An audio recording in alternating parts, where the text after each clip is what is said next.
It's Monday on Your View. Welcome to the show. My name is Mariah Afolabi Brown. As always, I have the ladies with me. I guess they forget that you read exactly what you see. Yeah.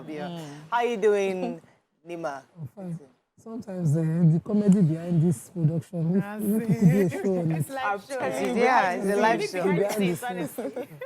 So we will be laughing on our own when we come and put a straight face. So I'm grateful to God for the family reunion over the weekend. My in-laws' house was packed full, going back and forth, my house, back to my kids, just, saw all their cousins. And then my brother and sister also visited. And they brought my niece and nephew. My spitting image of my dad. Every time I see my nephew, that boy, he has my father's all his names. Just something else to my energy. It warms me up from inside. Love him deeply. And so it was really nice over the weekend, really.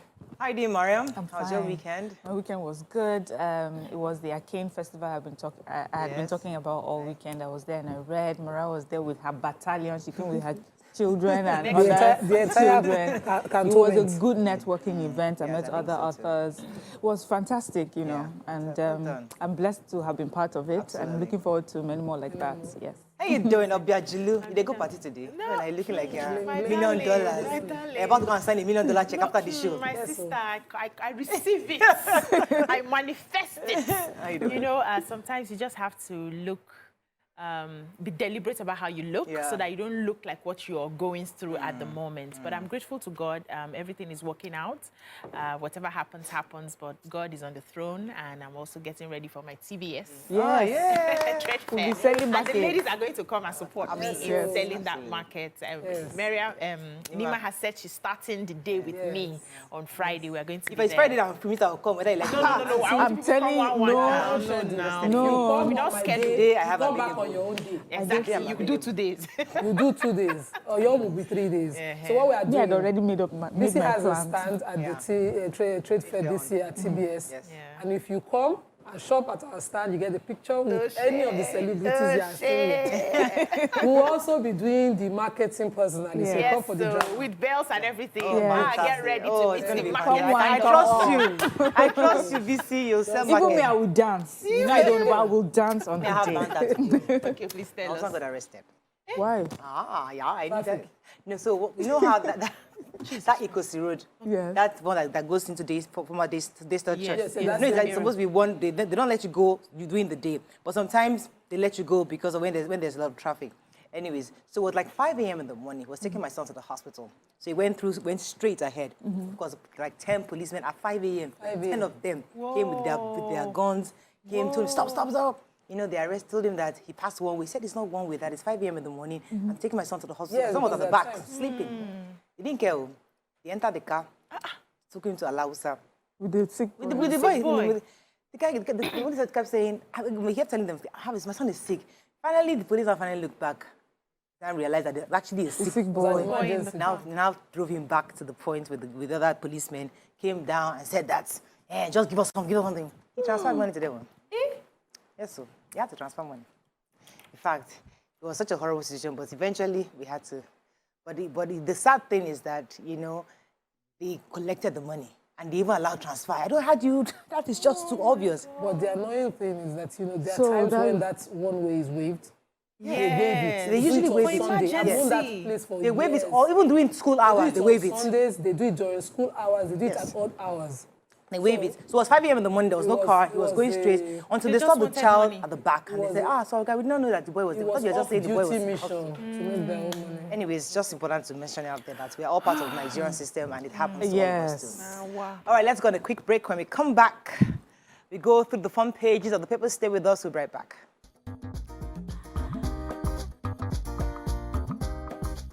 Stay tuned. Your View will be right back. Okay, we're going to start with The Nation. Is there anything on Nation this morning? What are the stories you just... Yes, we took stories, Okay, yes. please So go ahead, took, because I can't see the stories you story took. on the CBN. The CBN that's the Central Bank of Nigeria, has made an announcement that they're going to be redesigning the Naira 100, 200, 500, and 1,000 Naira notes. And ever since they you know, said that there's been this controversy. So I think over the weekend, the Ministry of Finance claimed that they were not, you know, carried along in that conversation. But the presidency responded to say that one of the reasons they decided to do it was to fish out all those people who are doing illicit transactions. So if you are a legitimate business owner, you will not have an issue with, you know, presenting the Naira to be exchanged, but it will only affect those other people who have been counterfeiting the Naira, you know, doing illicit transactions with the Naira. And they said one of also the reasons they've decided to, you know, redesign the Naira is to curb inflation, currency counterfeiting, and, you know, reduce excess cash in circulation. Also, one expert had mentioned the fact that when it comes to monetary policies, every agency that is supposed to be handling it must work hand in hand with each other. That it's very unfortunate that the CBN will do something like this, and then the finance ministry will say they have not carried them along. CBN went ahead to respond to say they actually carried everybody who was supposed to be carried along. They got authentication from the presidency. They were going back and forth to have consultations and negotiations before they brought this out. So the finance minister cannot say that they were not carried along. So it's been, you know, back and forth. Some people are saying that the printing the Naira will also cost us, you know, huge amounts of money in this time.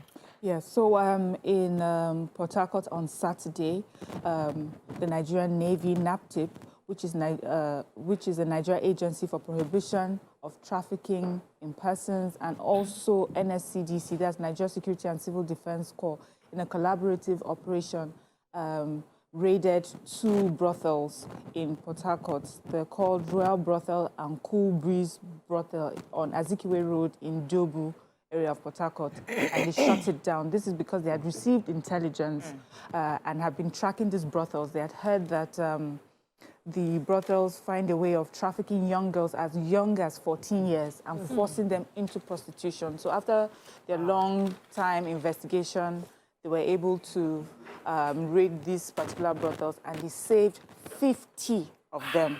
50 prostitutes were saved.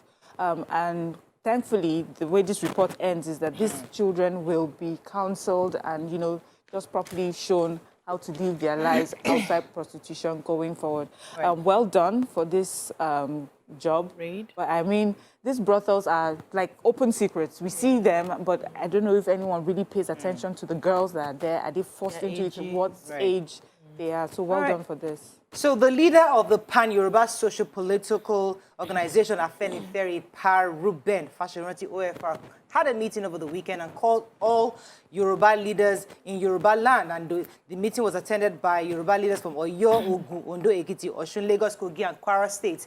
And all of them came together where Asiwaju Bola Ahmed Tinubu had presented his manifesto, saying that his vision, it was for a greater and more prosperous Nigeria where democratic rights, rule of law, justice, and fairness will reign supreme.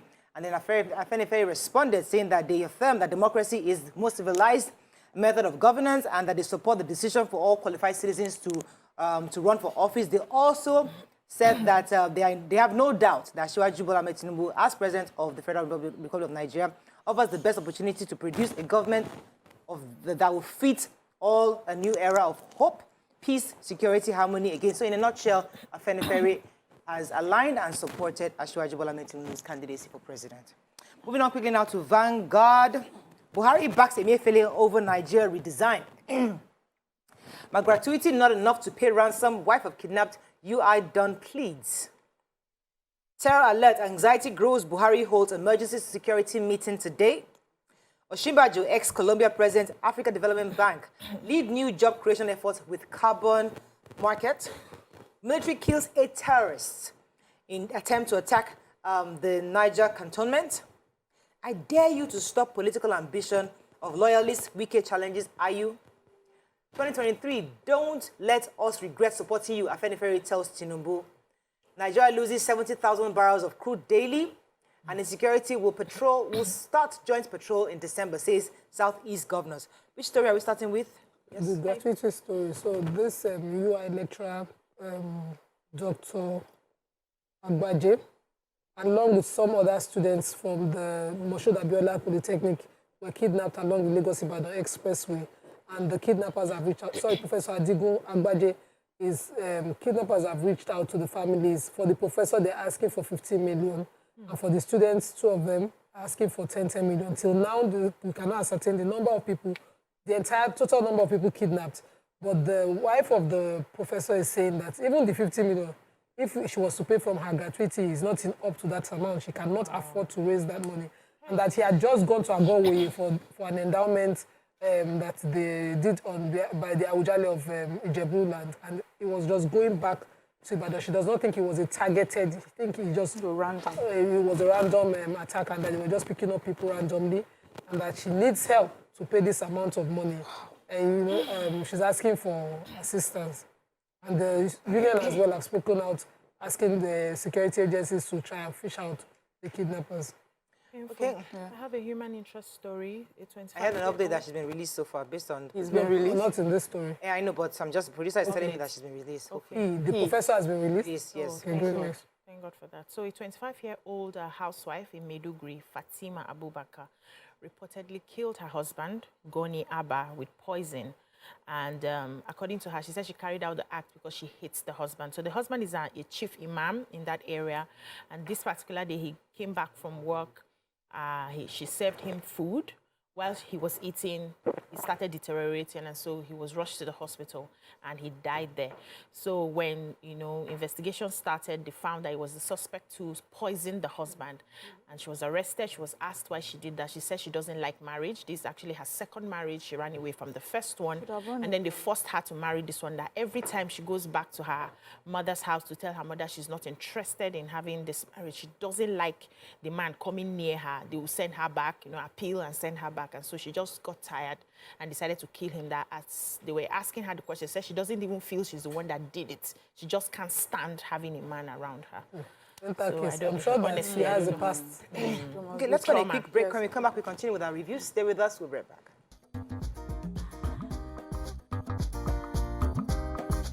Stay tuned. Your View will be right back.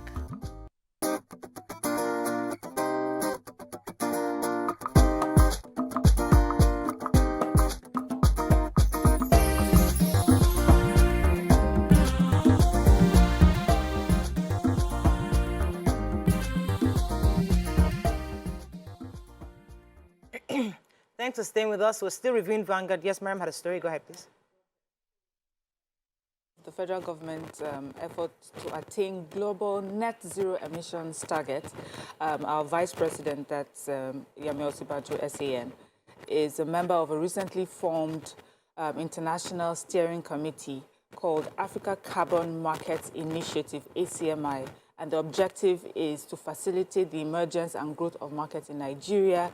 And the federal government, on the back of this, is pioneering a voluntary $1 billion worth carbon market on the continent. It's a new and innovative climate change solution which will create energy transition and also millions of new jobs. The ACMI estimates that Nigeria alone could produce up to 30 million carbon credits per year by 2030, which is $20 per credit. That would be worth $500 million annually. And that's just Nigeria alone. And that also this could potentially support over 3 million Nigerian jobs. I always like it when I read stories like this, especially our vice president just knows, sort of gotten his niche and understands where we're going as a future globally and making sure that Nigeria is part of this movement. So this is good. Great. So the Minister of State for Petroleum Resources, Timipre Sylvia, at the weekend was at the graduations of students at the Petroleum Training Institute, and where he disclosed that we are losing 700,000 barrels of crude daily as a result of the theft, and this obviously impacted the nation's foreign exchange inflow. He also particularly said, I didn't even know we had a Petroleum Training Institute. So we're saying that the objective of that institute really was to research the use of local materials in crude oil production, stoppage of gas flaring, and commercialization of gas, amongst others. So that's what that institute was created to do. Unfortunately, they lack enough funding. So he said that he's going to do what he can to put some more pressure on the National Assembly to ensure that the adequate attention is given to the PTI Act in order so they can attract more funding. According to the DG there, he was saying that obviously there's so much more that institute can do to help in production of crude locally. So we need to actually invest providing human resource for human capacity development. Bring expatriates. Exactly. Moving on quickly to let's do the Daily Sun. Abuja residents live in fear amid tight security. Southeast governors raise alarm over insecurity, seek federal government intervention. 2023, Atiku more grounded in grassroots politics than Tinubu, says PDP national youth leader. Osinbajo, ex-Colombian president, Africa Development Bank, leads new job creation efforts in Africa. Lagos transporters begin 7-day strike today, say no going back. Tinubu, Atiku will be others asked to publish sources of campaign funding. And Wike coalition dare IU to stop Ortom and others. Okay, which story? Transporters quickly. Yes. So the national leader of the Joint Drivers Welfare Association of Nigeria in Lagos are on strike as of this morning. And you can see the effect already because some of their buses are off the road. And they're saying that, they wrote to demand better, means of payments, that they consider what they call the payment system in Lagos an extortion. So they had written to the Lagos State representatives, the permanent secretary of the Ministry of Transport, Engineer Toriola, the Motor Park Management Liaison Officer, the ex-AIG, Akim Odumosu, and in company of their lawyers, and they went for that meeting physically, and they said they were asked to write again on Monday, which they believe that is because they don't take them seriously. And they said they allege that, they were threatened by the ex-AIG, Akim Odumosu, that, he said they can't get rid of the bus stops. He said that, they cannot stop the extortionists, that they're working for the state government. Those are the allegations. They also said that, he suggested that MC Olomo can organize thugs to attack and, and they will be blamed and credited for the violence. To attack them, and then they will be blamed and credited for the violence. And all of this fear they had already started seeing. And they called out names. They said, right now, they're already being, attacked at Bega, Badagry Roundabout, Motor Park Management. They called Jafo of the Caretaker Committee in Iba, Bangoshe, students of the Iba Union, and their allegations are strong.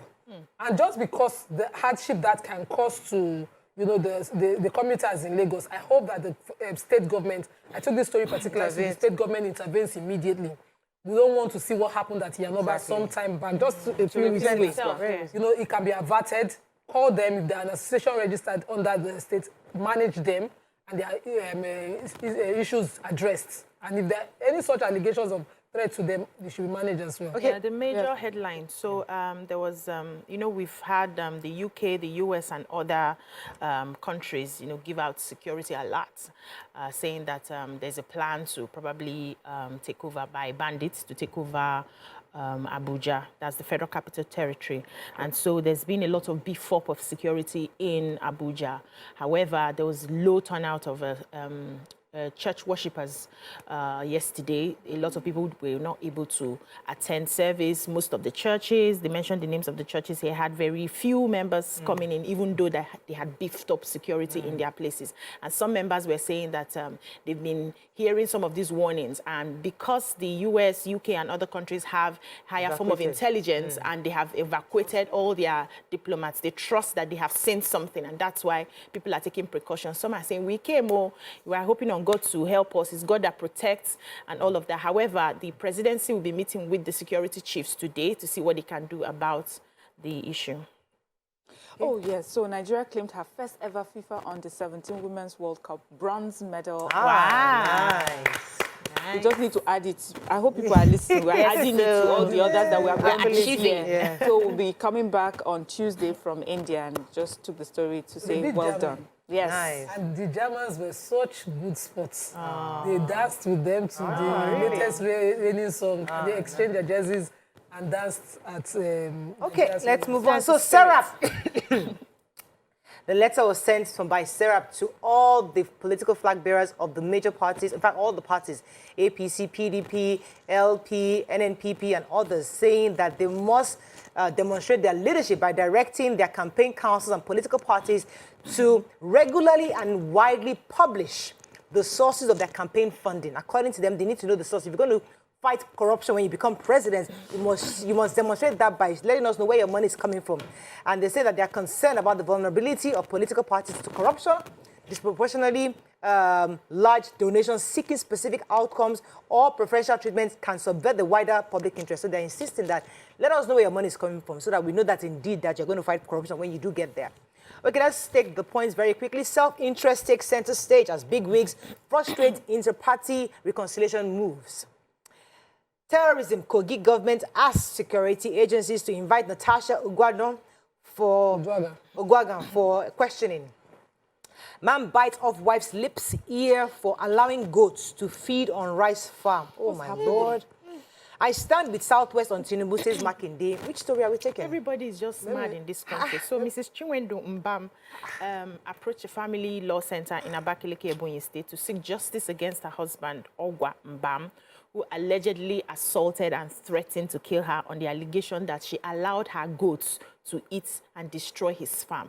So both of them are farmers, and she's actually the second wife to this man.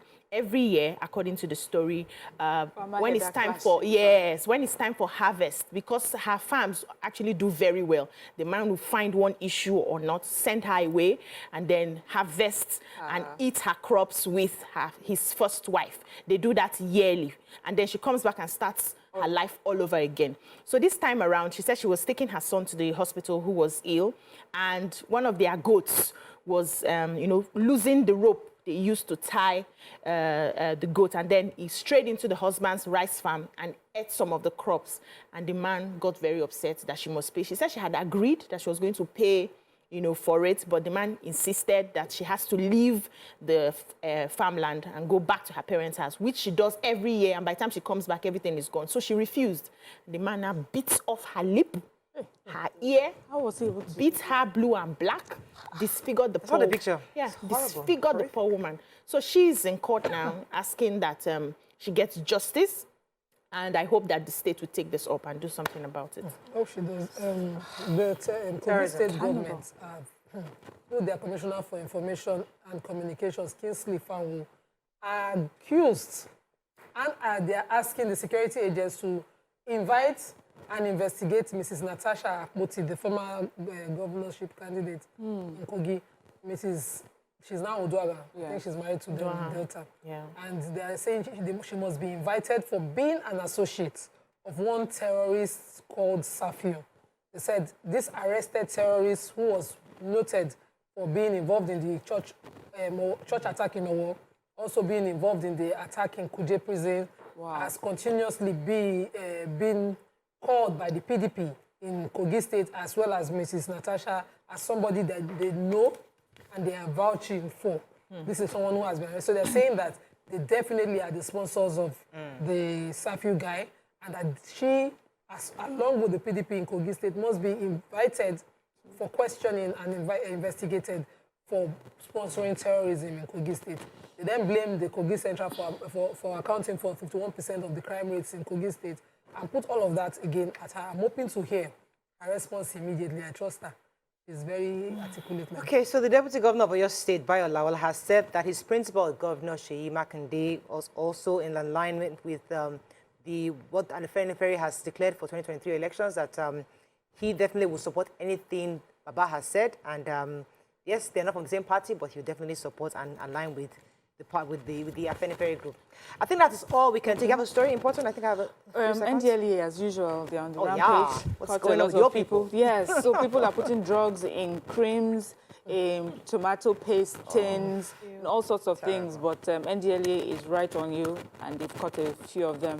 Even a particular village head in Sokoto was caught with some of these drugs. Well done again, NDLEA. That is all we can take on Front Page Review. When we come back, move on to our first topic of the day. Stay with us. We'll be right back.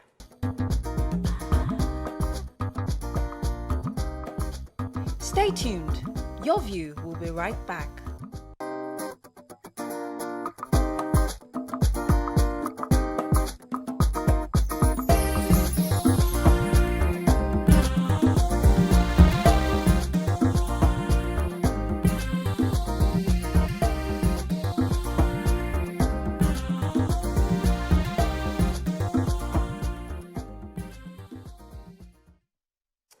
Thanks for staying with us. So last week, the two superpowers, United States and the British government, warned of a possible terrorist attack in Nigeria's federal capital territory, that's Abuja, especially aimed at government buildings, places of worship, schools, amongst other targets.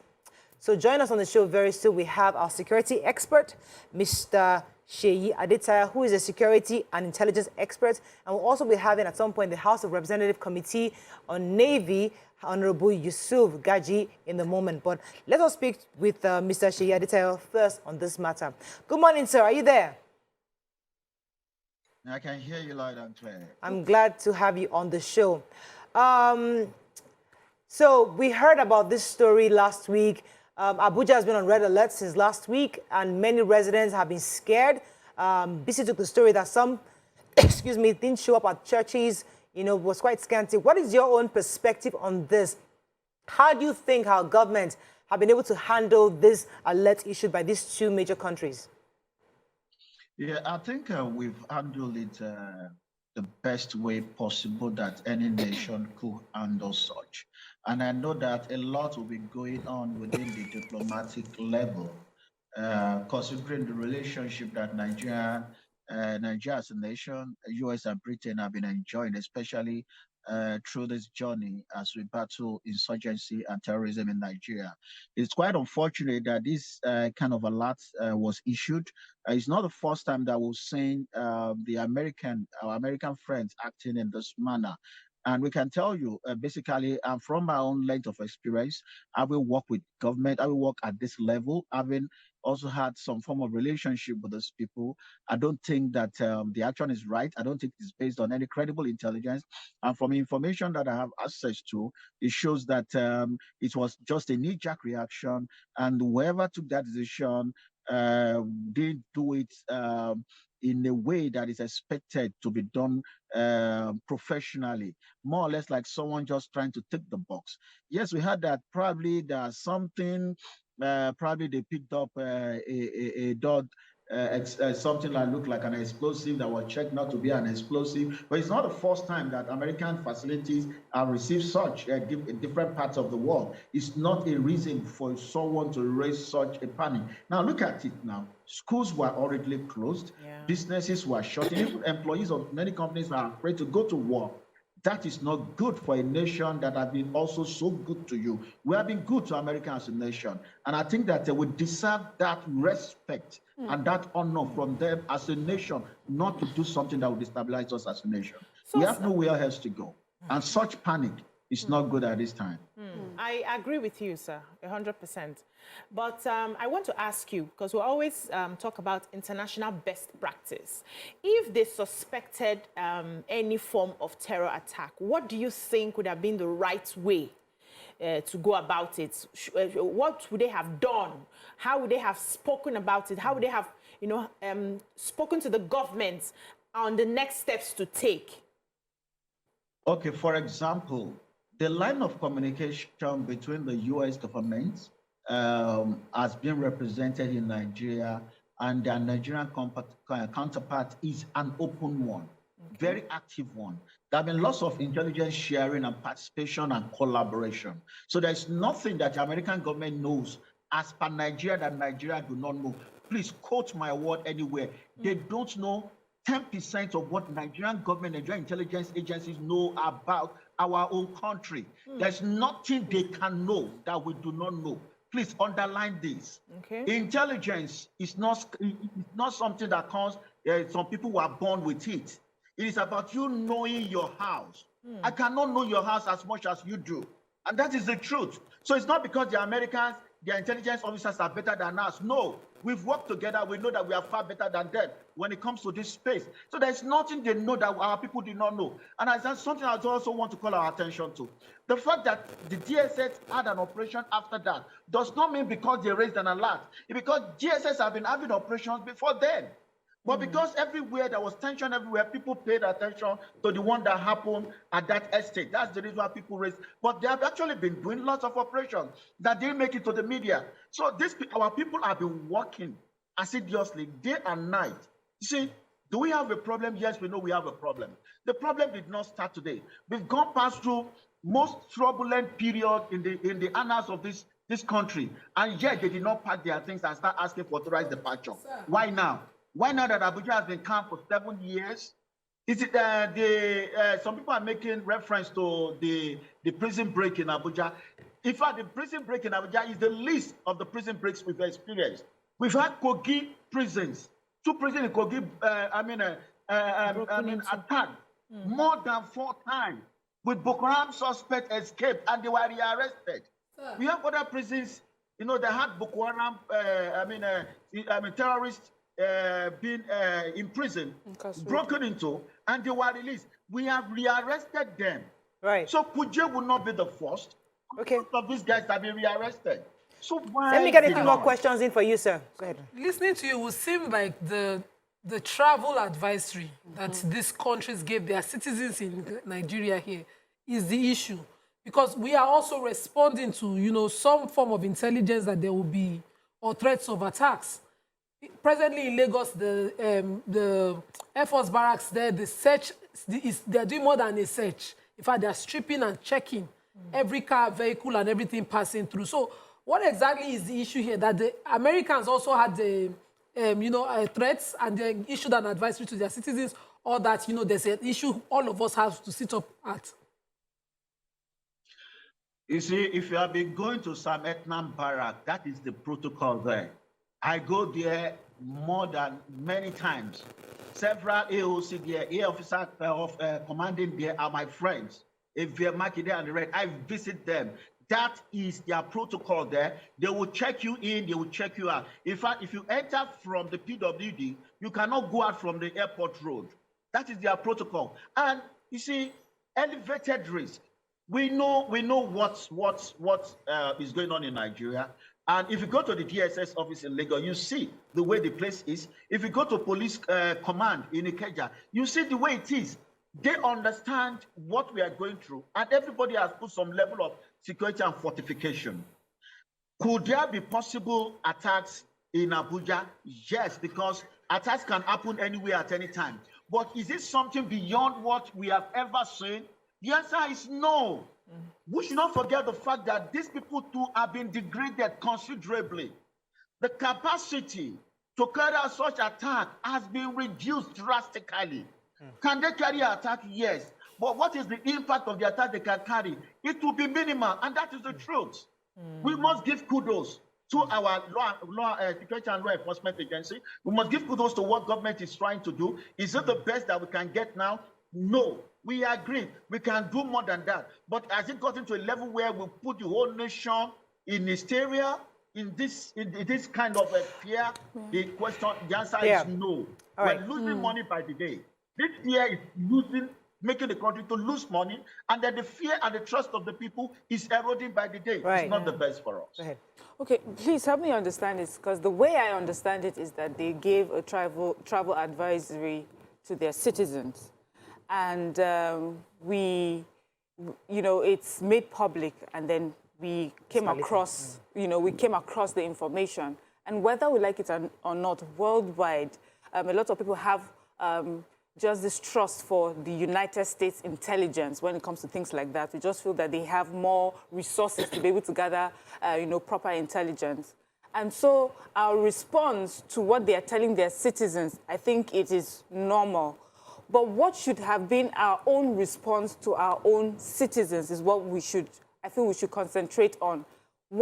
How should the government, how will the government allay fears? And if the government is also unhappy about it, instead of just making it back and forth in the media and social media, is there like a way to ask the United States or the UK to write maybe a proper like an apology or explain themselves better, so it's official instead of what we are hearing over the media? Social media. I started by saying that apart from the public response, that I believe that so much must be going within the diplomatic level, and I don't want to speak to that. I know that Nigeria would definitely must have responded using diplomatic channels to challenges. We should not forget the fact that a similar thing was issued 2 or 3 days after concerning South Africa. And the president of South Africa came out and challenged them. So the truth is this, when you keep quiet, then it gets stuck on you. And when you see things like this, you call it out. Like I said, it is not the first time that they will do this. They did this similar thing some years ago in Maiduguri, where they just started removing their things within 12 hours. Brought aircraft, moving all their vehicles, everything. Everybody in Maiduguri became scared. Our security agents became scared. They were like, what did these people know that they do not know? They started even doubting their own intelligence. But alas, nothing happened. It was nothing. And at times when you see, foreign countries behaving like this, it might be to a particular, hand. Maybe they want to, make you to act in a particular manner, or because they want to get something from you. Please, no matter what we do, Nigeria is intelligent enough. And we have leaders that are experienced, that understand how these things work. And secondly, you send a message to your citizens. Then the second thing is that you issued an authorized departure, asking that the family members should leave. And I had opportunity of seeing that authorized the message to the citizen, saying that not that you have seen there is any elevated risk against them that affect them personally, but because of some things that you are seeing that there is a higher risk, of things, so you are asking them to leave. For crying out loud, that is not good. Not for a country that have been, supporting you all this while. But is there a breakdown? Sir, can I ask this question? Is there a breakdown of communication between our intelligence and the American intelligence? Because the truth is, if there was that continuous report, maybe both countries can then see all the various things that they observed to start this terror alert. Because many people felt that if there was a smooth conversation or communication between the Nigerian government and the U.S. government, maybe this may have never happened. Okay, number one, let me make something clear. This is Nigerian territory, is our country. We know nobody any responsibility of intelligence. If we share with you, because we feel probably you have something to contribute. We don't owe anybody the right to share intelligence with you. Okay. It's just based on reciprocity. Reciprocity. We need to understand this. We do not owe them. Because America will not share intelligence of what happens in their own country with the Nigerian embassy in the US. So it's not that you can hold on and say, oh, we're not sharing. We don't owe you. But if you share with you, you're being in Nigeria because you have interest in Nigeria. So if you want to remain in Nigeria, remain peacefully as our visitor in our country. And they will welcome you, will treat you as such. That is how it works. If Nigerians are in the US, they are there as visitors. We are to stay with them and work with them. We hold nobody intelligence as to what happened in Nigeria. If we share with you, it is based on relationship. So we need to understand this. Nigeria is not subservient to any country. All right, let me go on a quick break. When we come back, we'll continue this conversation. Stay with us, we'll be right back.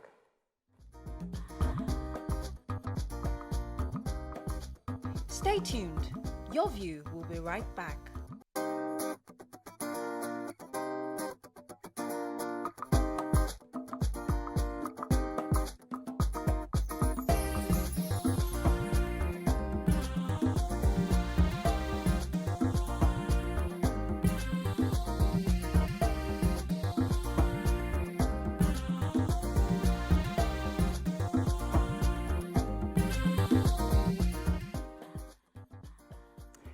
Thanks for staying with us. We're still discussing now. We have in the studio with us the member, House Committee on Navy, Honorable Yusuf Gaji. Welcome to the show, sir. Are you there?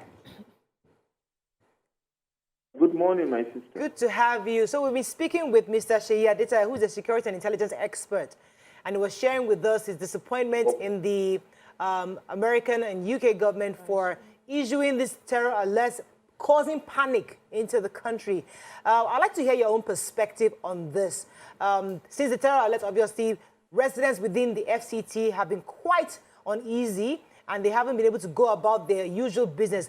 What are your perspectives on this? And do you think these two superpowers could have done a better job in extending this communication to their citizens within Nigeria?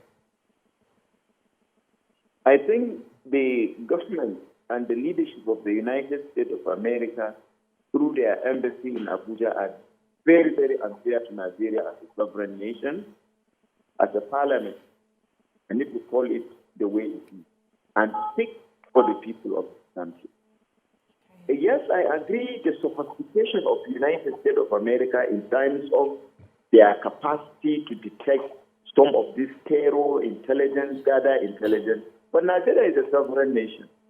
That for crying out loud, if there is anything in that nature that United States of America has detected, I believe there is a better channel. They would have responded, they would have collaborated, they would have communicated the various security agencies in Nigeria being a sovereign state.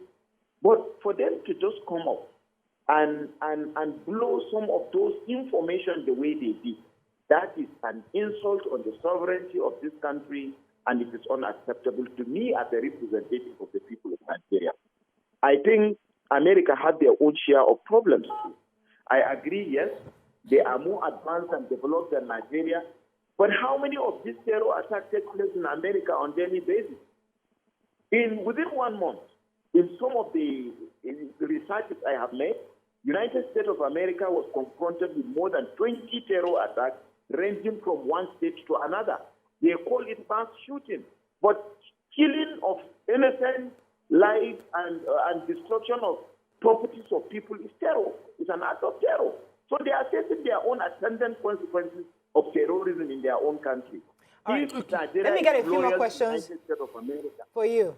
Go ahead. Okay, sir. What exactly is the unfairness here? Because as we speak, papers are reporting that there's a stop and search already happening at the National Assembly complex before anybody can have access.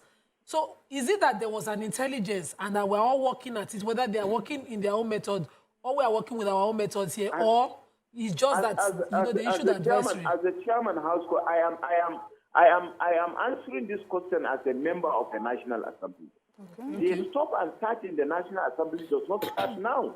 National Assembly, through the various security architects in Nigeria, had its own security information too regarding to some of this breakdown of law and order that is intended to be made in some of those institutions, even before United States of America could speak.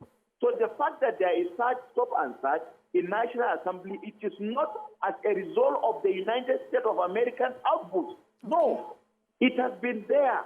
They are renovating the National Assembly. The gate of the National Assembly is not controlled. So that is an institution of government that you don't expect people to just be going in the way they want.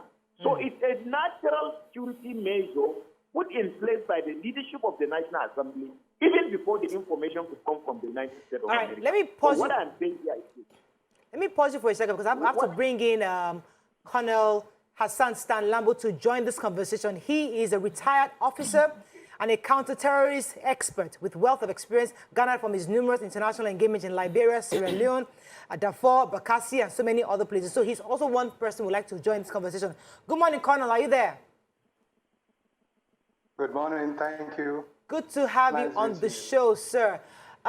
You joining the conversations, I don't know if you've heard all the conversation we've been having before you came on. Some might look at it as a sort of ego tripping where we're a sovereign nation, US cannot tell us what to do, we know our intelligence, it's our home country. We get that, and I think many Nigerians understand that. But in your view, do you think there was a terror alert without the US issuing a terror alert? Nigeria itself should have been aware of this intelligence. What have they done? Because Nigerians feel that maybe the US was doing them a favor by giving them this information ahead of time so they don't lose their lives. What's your thinking along this line? Do you think Nigeria took the right decision, or we were late to the party? Well, I wouldn't know what official, thank you for having me. I wouldn't know what official decision we have taken yet as a country, because all I have heard, our information minister, do I say condemning the line of action by the US and so on. I would want to agree that fine, this is something that would have been discussed first with our military authorities, with our government, and before it is, brought out, they have to now notify their own non-essentials in their various embassies. But whatever the case, I would have loved that we are not a situation of look, ignore the messenger, but take the message serious. Ignore the messenger, take the message serious. If we do that, I think it helps us. All sorts of things have been said as to why this alert. No one felt these guys have done anything good. They will all spread this one funny, one negative thing about Nigeria or the other. And so along the same line, alerts like these are coming up with a view to maybe embarrass us and to set our country in some competition. We're having trouble hearing. But one thing we should bear in mind is that it's a bit low, sir. You can't hear me? Yeah, it was a bit low on your end. We're having trouble hearing you properly. Oh my God.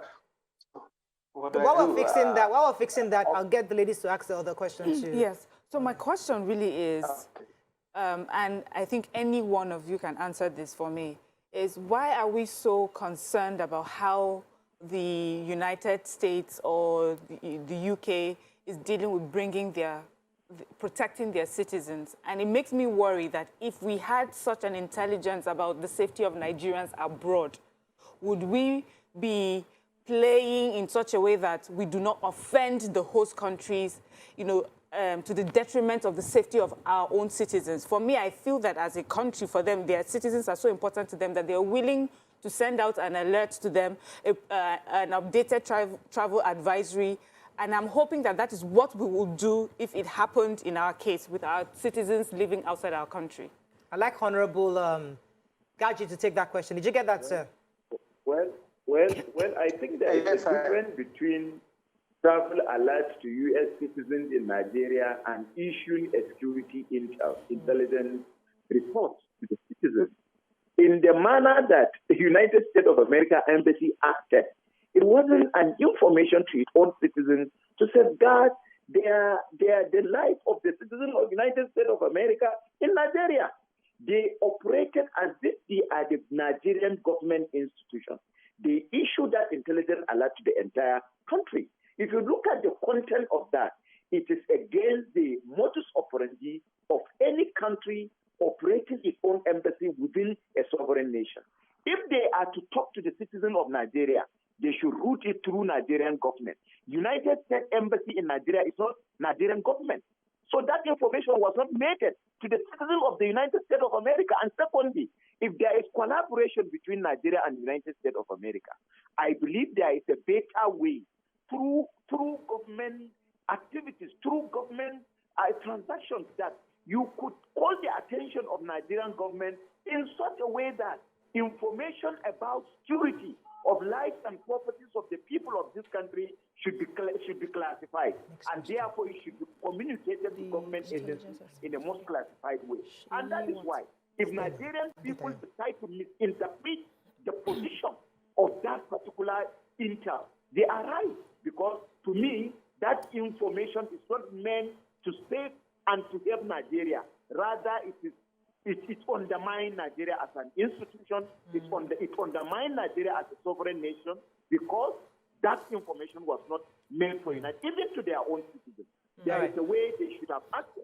I believe, assuming the U.S. Embassy issued that information to their own citizens, what stopped them from issuing? Their citizens and Nigerian citizens are the same. Are they undermining the capacity of the various intelligence agencies and intelligence communities in Nigeria that they will not have channels for information to them, and equally give them the modus operandi, how to creep those things that are coming up. To me, that is an abuse, it's an insult, and it's unacceptable. All right. We need to get Colonel Stan Lambo back in this conversation. I'm also security expert, Mr. Sheyi Adetayo. So we'll go on a break. When we come back, we get the two gentlemen back on this conversation. Stay with us. We'll be right back.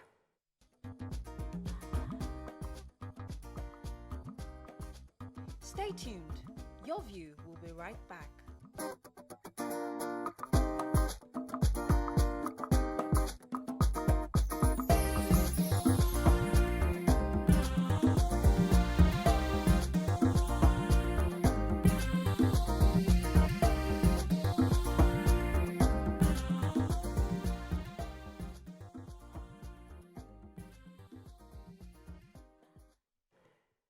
Thanks for staying with us. We still have our guest with us. Yes, Bisi had a question for Colonel or Sheyi Adetayo? Sheyi Adetayo. So I would ask now, going forward, what should be the government's position if this sort of disrespect, like some of you have, coined it, has happened to the Nigerian system? What should be their next response? Not reaction this time around, but response. That's one. Secondly, after the Kuje prison break, the DSS came out and told us that they had about 44 alerts and reports that were presented, and yet nothing was done about it. Do you think that is mainly the reason the US will say, okay, instead of going straight to the government, why don't we just issue this security alert to the people? Maybe then the government will move to do something. Do you think that's the mindset?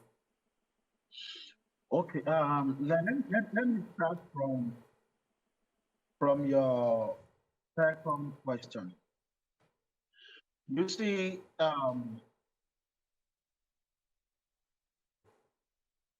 oh, we can't hear you.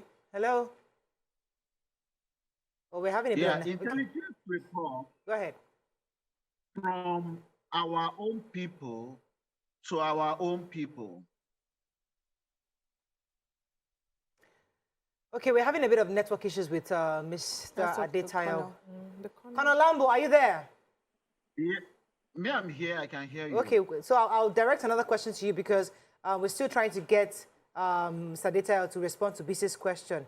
But I like the fact that you're on a different perspective. You believe that what the United States and UK government did was not wrong and that they were actually just conveying the message to their own citizens. Could you give me clarity on that? Because we didn't hear you very well. Yeah. You were saying something really important before we got disconnected. But let me let you say your perspective on this issue again. Colonel Lambo, are you there?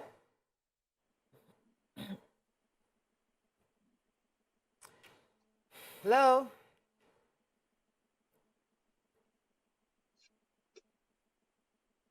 Okay, I think we're having technical issues. It's important that we get his perspective because he, I think, seemed to agree that it wasn't such a bad approach for the US and UK government. So I'm told that Honorable is still on the phone. Honorable, are you still there? Can you hear me?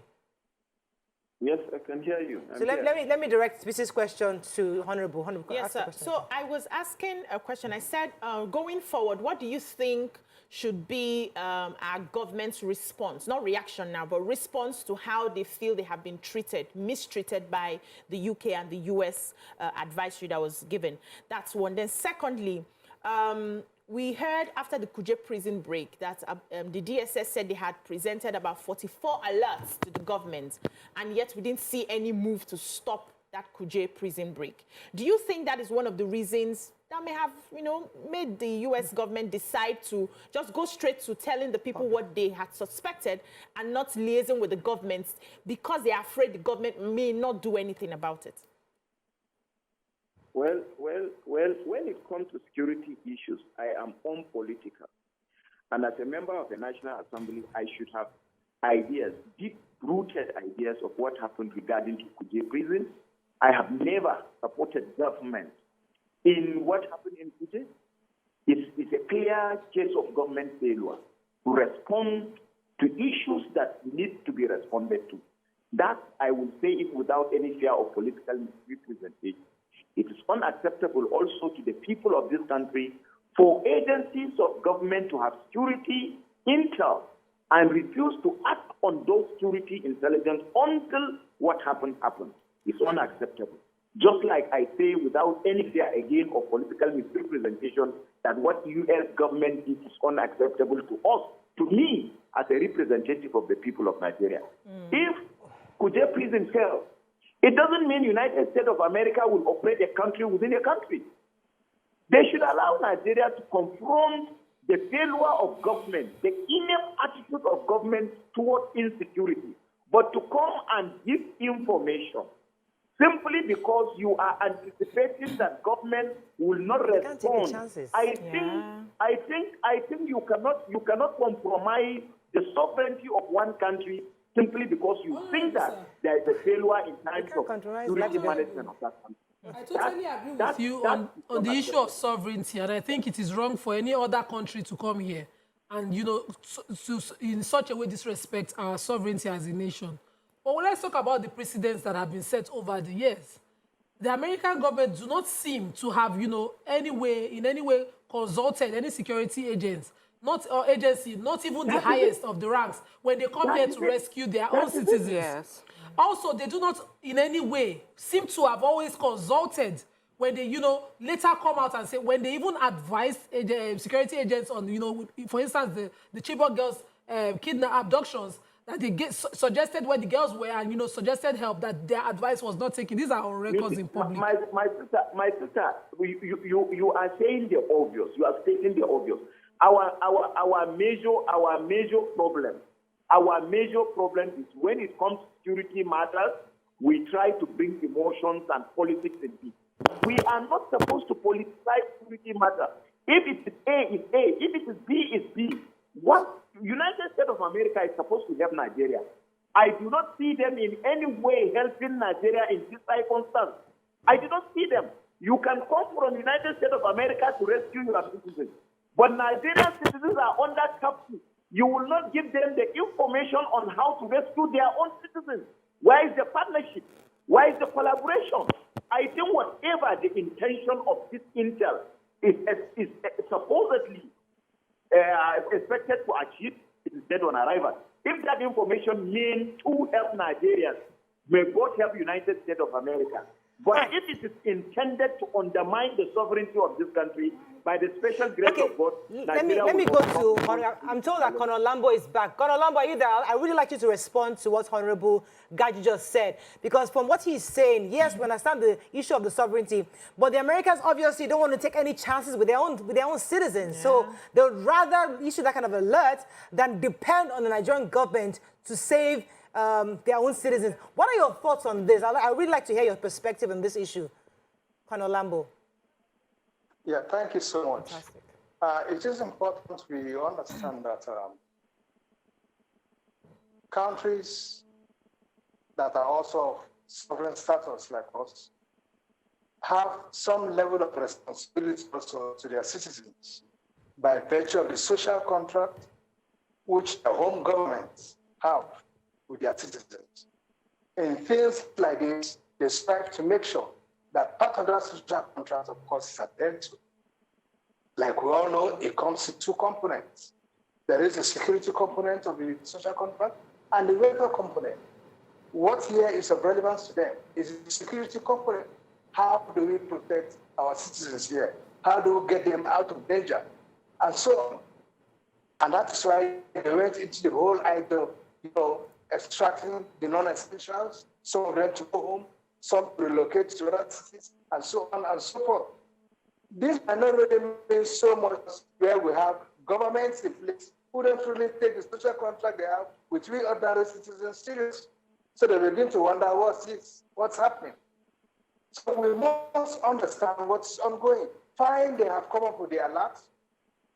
Fine, they did not do what we expect them to do by making sure that, of course, they first, make our governments to be privy to this information before it spreads out there. And even if it had got to spread out in a manner that will create so much panic amongst our citizens and so on. Already we're in a terrible situation already. We should not get citizens out there in the street looking more confused again. Fine. But in the course of doing that, we must give it to them that have the responsibility to protect their own citizens. More so when they take their social contract very serious. We don't take it serious, yeah? We take it serious, yeah? Like more. So it looks more like we're more interested in our own sovereignty or the way we look as a nation compared to how they take their own citizens. But I'd like to ask you in your own perspective, Colonel Stan Lambo, do you think Nigerian security operatives have the capacity to avert any imminent threats of this level in our country? My sister, I have served in these armed forces for well over 31 years. I know the capability of the Nigerian military. I know the capability of the DSS to an extent because we have operated along line of defense. Okay? Operationally, I have fought with the same military in Liberia. I have fought with them in Sierra Leone. I have fought with them in Benghazi. I have fought with them in Darfur. All international operations. So when I talk about the capabilities of the Nigerian military and sister agencies, I know what I'm talking about. Yes, we can if you want me to answer that. We can with the right leadership at the helm of affairs. We can with the right leadership as the commander-in-chief. I'm afraid I only hope to have a leadership today. Okay, so let me engage Sheyi. Colonel, please. Do you think we should focus on the message and not so much as the messenger and how the message is being passed? Do you think the Nigerian this is for Colonel Stan Lambo, please. Yes, I'll come back to you, Stan Lambo. Do you think the Nigerian government right now should begin to quiz into what probably the U.S. has seen and find a way to share that intelligence so that they can begin to move? Because I don't think that the U.S. will just want to, raise panic for their people. I don't think that's the mindset. It may be, but I'm not thinking that way. Should we focus on the message now and find ways to, try as much as possible to protect the capital territory right now and even the nation as a whole? Because we've been having intelligence here and there before things happen. Okay. Thank you so much. I get your question clearly. And in my opening sentence here, I said it, that we could disregard the messenger, but take the message serious. And in taking the message serious, we should even look beyond Abuja. Because let's face it, the insurgents we are facing are not daft. By now we know they are not daft. The guys behind them are highly intelligent, well-schooled. Forget the foot soldiers that look so rough and all that. You have people with PhD degrees holding the degrees you and I hold behind them and directing affairs. So take the message, but leave the messenger alone. Now, in addressing the message, we should even look beyond Abuja. I keep saying this. Abuja is our administrative hub, our capital city, the seat of government. Have we taken a look of something like Lagos, which is our economic hub, Kano, which is also an economic hub, Port Harcourt? These are 4 major cities that hold the backbone of our economy. So we should not just concentrate on Abuja. We should also throw our eye in Lagos, throw our eyes in Kano, throw our eyes in Port Harcourt, and see how we need to take care of all the situations there. These are the major places where it strikes us to really hurt our national interest. Let me go on a break. I have a lot of comments on social media for Mr. Sheyi Adetayo and also Honorable Gaji. There are lots of comments here for you. I'd like to take that after the break. Stay with us. We'll be right back.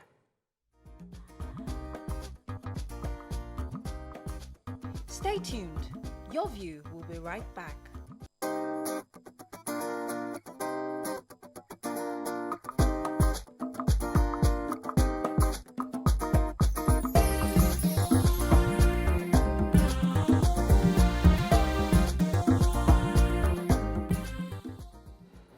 Thanks for staying with us. So we have loads of comments and questions for Honorable Gaji and Mr. Sheyi Adetayo. But let me take the first question from you. Yes, a very short one. So now that Nigeria is feeling like the US and the UK did us dirty, is it possible that we sanction them? Is there any guideline on how these sort of things are treated when it happens?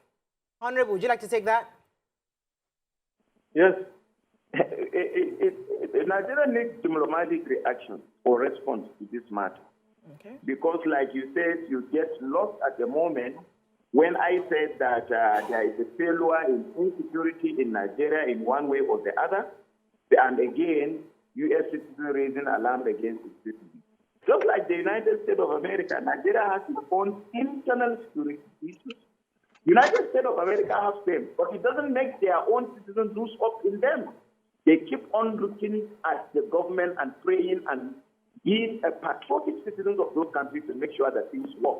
So one opportunity I will use here is the way Nigerians are reacting to this issue. We should not be unpatriotic. I believe we should have hope that this country will work one day.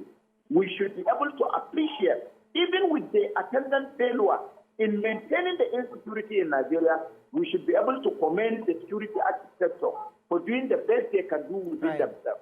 But pray for a better leadership that will come one day and rescue us from the shackle of insecurity. All right. But as far as for diplomatic, as for responding to what they are doing, I think the Nigerian government, parliament, including myself, and the executive arm of government should have a diplomatic reaction to this. We should define the rules of engagement with the United States of America, telling them Nigeria is a country who appreciates its own failure in terms of insecurity, just like the United States of America had its own agenda in insecurity. But please, we must be treated with respect and decorum. We must not be able, you shouldn't be given information to citizens of this country that will further raise tension in the, we are already facing a lot. There are a lot of problems in the hands of every Nigerian. For Nigeria to work with those commitments from the United States of America, they are not helping us, and I stand by that. All right. Well, Mike, unfortunately, many of our phone calls can't come in because obviously all our lines are tied up right now speaking to our guests. So I have to take a few messages from our social media. So let me start with Miriam. Let's take a few messages and then we can respond to them a bit later. Go ahead, please, Miriam. Okay, Shege Reloaded says, the Nigerian government is in no place in this current state of the nation to assure anyone of security. The president was attacked and we didn't hear anything about the perpetrators of the attack. Ministers and commissioners have been kidnapped and they did nothing. Immaculate Boy says, please tell your guests that I received, as a citizen of the U.S., email alerts by the U.S. State Department in February not to go to Kaduna by train or road. Their duty is to me and other citizens of America in Nigeria. So this brings to me my conspiracy theory.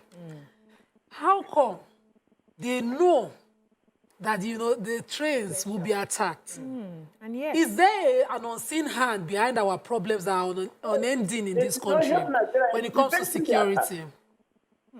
We know that, you know, some countries are involved in partners with those who are stealing our crude because our crude is not refined here. And the person brings in crude from this country stolen and is refined somewhere else. There are no partnerships, no treaties that brings those issues to question.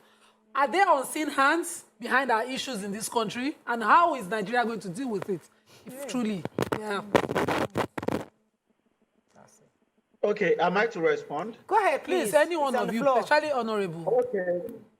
Okay, now, one of the messages from a dual citizens that said that he got an alert about the issue of the train was something everybody was anticipating. It had happened in December already before that time. So US did not get anything special that we did not know. And the DSS had already written to NRC about possible impending an attack, but it's about political decisions, whether you want to shut down the rail system and allow these people to be able to win, or you want to continue and see whether you can stop them. That is one. Then there is this one, former FBI director, Luis Frey. He wrote a book called My FBI. Now, from his own narration, he said he had to take the decision and force the U.S. government and Congress to support the approval for FBI to have foreign offices. The reason is that to ensure that instead of them staying at home and fighting terror at home, they want to take the war out to fight terror from outside so that they can deal with terror before it gets to their own country. So U.S. presence here is for their own interest at home, not in our own interest. Please take note of this. They're not doing this for us. They're doing this for themselves. So who is benefiting more from this relationship? They are benefiting more than us. They are getting information from us. They have no technology, special technology within which they use to know anything here. Whatever they know in Nigeria is largely 90% what they get from Nigerian government, Nigerian security agencies. The only major support, the only area they reciprocate to us is what they give to us about things coming from outside that they have access to that can be beneficial to us or can be inimical to our own security. And I'm telling you the basic truth, that is the truth. We should not start treating as if, oh, Nigeria cannot survive without them. No, we can't, but we need them. They are useful to us, but as much as we must respect that relationship, we must reciprocate that relationship because they need as much information from us to keep the homeland, America, safe. And that is the truth about this. And it's high time Nigerians will set aside politics, ethnicity, religion, and begin to look at this nation as a whole. If this country destabilized today, no country will open their doors to us. Look at what's happening to us in Dubai already. Fantastic. What happens to us in Ghana? We must work together and make this country work. All right, let me take Honorable Gaji's final comments, and I'll come to Colonel Lambo to give us his final comments. Yes, Honorable, your final comments on this. Well, the issue of crude oil theft she raised in relation to America, what is happening, is a topic on its own. And by the special grace of God, some of us will begin to speak to Nigerians to know what really is happening. What we know, Nigerian people need to know. There is no need for us to hide anything. But I appeal. I use this opportunity to appeal. It hits me hard if I see Nigerians talking as if they are not Nigerians. It makes me feel frustrated when we don't believe in this country, a country that we have, a country that our past forefathers have, a country that our children have and unborn children have. We must believe in this country. We must equally accept our deficiencies, work together and see how this country is going to work for the unborn children. Thank you so much. We should not fall in the trap of other developed nations by creating. Oh, sugar, we lost that call. But let me take Honorable Colonel Stan Lambo's final comments before we wrap up. Colonel, are you there? Thank you very much. Yes, please. Yes. I just want to say that, are we surprised that our citizens are paying more attention to what the Americans are saying than what our own home governments are saying? I'm not surprised. If our government wants to take and conduct itself ensuring that the social contract it has with the people to protect citizens. Nigerians today have nearly an 8-year history of a government that is not protective enough and not taking us seriously and not listening to us. So when situations like this come, you begin to wonder, why is the average Nigerian not patriotic enough? He has lost the confidence he has in you. Because there is a trust deficit between you or the people and the government. Government should sit up. Thank you. Thank you. We have to wrap up. You know, sometimes I was having a conversation with somebody recently, and they were saying that there are times we pray to God for certain things, and those things don't come through. But does that mean that we don't have faith in God? We don't trust that at some point those things will come? As a nation, yes, we have the social contract, just like Colonel Stan Lambo said, has been breached. Definitely, Nigerians on many occasions don't trust the government. But the truth is that, just like Mr. Sheyi Adetayo said, we don't have any other place to go. This is the only country. God forbid anything happens, no country will open their doors for 200 million Nigerians. It's impossible. So even though this contract has been breached, we don't trust, we've lost government, we have to find somewhere within our heart and mind to even a tiny mustard faith that, okay, maybe this country can indeed defend itself, defend its sovereignty. We must find that, because that's the only way we can support the government to do what is best. And the government must take this as feedback from the people that, listen, we need to earn the trust. You need to earn the trust of the Nigerian people. They can protect us. We don't need to depend on a foreign country to issue a terror alert for us to react. We should be able to hear from the DSS consistently, hear from the president consistently as the commander-in-chief to say he's on top, indeed, of the security of the people. When we hear from you, and we know, then we are reassured that our government indeed can secure the people. That's the only way you can earn the trust of the Nigerian people. Let's go. That's all we can take on today's show. Have a great day. We'll see you tomorrow. Bye for now.